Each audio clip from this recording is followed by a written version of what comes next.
अस्सलाम वालेकुम नाज़रीन, उम्मीद करता हूँ आप सब खैरियत से होंगे। एक दफ़ा फिर हाजिर हो गई आपकी खिदमत में।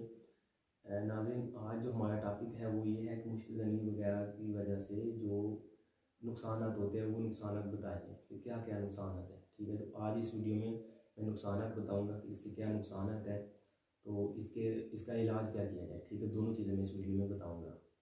तो वीडियो में जाने से पहले आपसे इल्तमास है कि इस चैनल को सब्सक्राइब करें और वीडियो को लाइक करें। तो इसका जो नुकसान होगा, एक हिसाब से पहले खून का जो मसला है ना, वो दौरानी है वो ठीक नहीं रहता। कि जिस तरह पहले जिस्म में खून दौड़ता रहा है, जवानी की जो लहर होती है वो उस तरह नहीं रहता फिर। ठीक है, जब बंदा शुरू शुरू में इस तरह इन कामों में पड़ता है तो खून वहीं से, यानी कि अपना जो लहर होती है खून की, वो उस तरह की नहीं रहती। ठीक है, वो खून की लहर जो वो कमज़ोर हो जाती है और बंदे का उसकी वजह से फिर ये होता है कि इम्यूनिटी लेवल जो है वो कम हो जाता है। ठीक है, दूसरी वजह ये है कि नज़र की कमज़ोरी होना शुरू हो जाती है। ठीक है, जो दूसरी इसका नुकसान है। ठीक है, तीसरे नंबर पे ये है कि उस बंदे में जो सबसे उसको सही महसूस होता है, ये वाला नुकसान वो ये होता है कि एहसास कमतरी हो जाती है।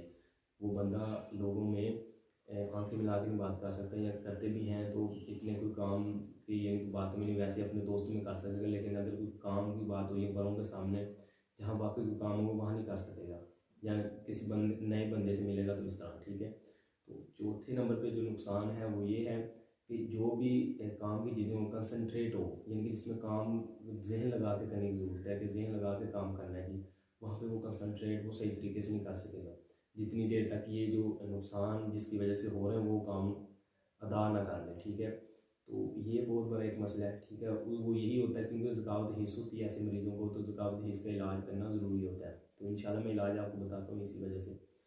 तो पाँचवें नंबर पे जो नुकसान आता है वो ये होता है कि ये जो मरीज़ है वो तन्हाई पसंद हो जाता है, कि दूसरे जो रिश्तेदार हैं या इस तरह माँ बाप उनकी तरफ से मिलना वगैरह पसंद बिल्कुल नहीं करता, या बहुत कम, यानी कि मजबूरी की वजह से कि खाना खाना पड़ गया तो उनके पास बैठेगा जिस तरह। इसी वजह से अब आजकल हमारे जो हैं वो माशरे में यही वजह बनी है कि ये इस तरह के ज़्यादा लोग बस मोबाइल लेकर अकेले बैठे रहते हैं बस।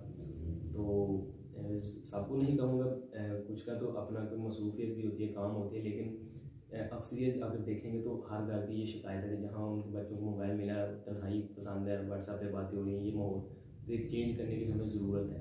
ये एक हमारे सब माशरे के अंदर एक बहुत बड़ा एक मसला है।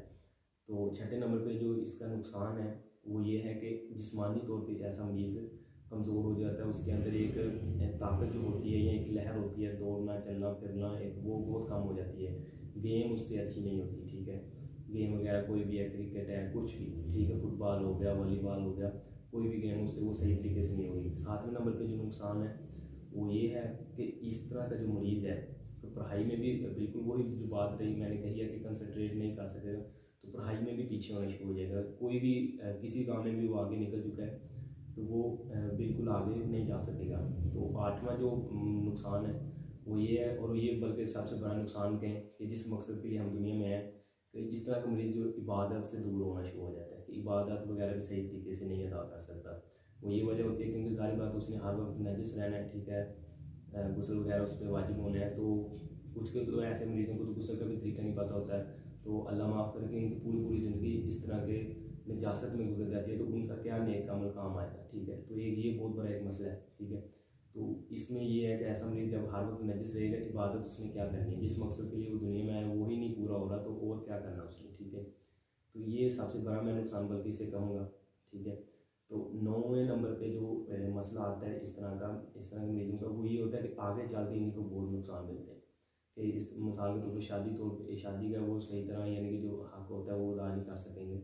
तो ये एक बहुत बड़ा एक मसला ये भी है आजकल के, यानी कि हकीम जो है वो इस मसले को ठीक नहीं करते, बल्कि वो कहते हैं कि जी हमारे पास मरीज़ आए ये तो वो, हालांकि उनको चाहिए कि इस मसले की तरफ ज़्यादा ध्यान दें, कि उनको गाइड करें जो नौजवान है, कि इसका हल भी है और कर भी सकते हैं हम, तो इसका हल करें। बल्कि वो ये होता है कि जब मरीज़ बिल्कुल आखिर पे होता है फिर हकीमों के पास दौड़ते हैं, तो हकीमों को तो मिलते हैं पैसे, तो वो इस बात को ज़्यादा नहीं करते कि क्योंकि यही तो उनका होता है कि जी पैसे बन रहे हैं हमारे इस वजह से, किसी को कोई तिला दे रहे हैं, किसी को कोई कोर्स करवाने हैं, ये वो। हालांकि इस चीज़ को पहले ही रोक दिया जाए तो ये मरीज़ जो है वो इस हालत में बिगड़ के ना आए। ठीक है, तो ये एक बहुत बड़ी चीज़ है।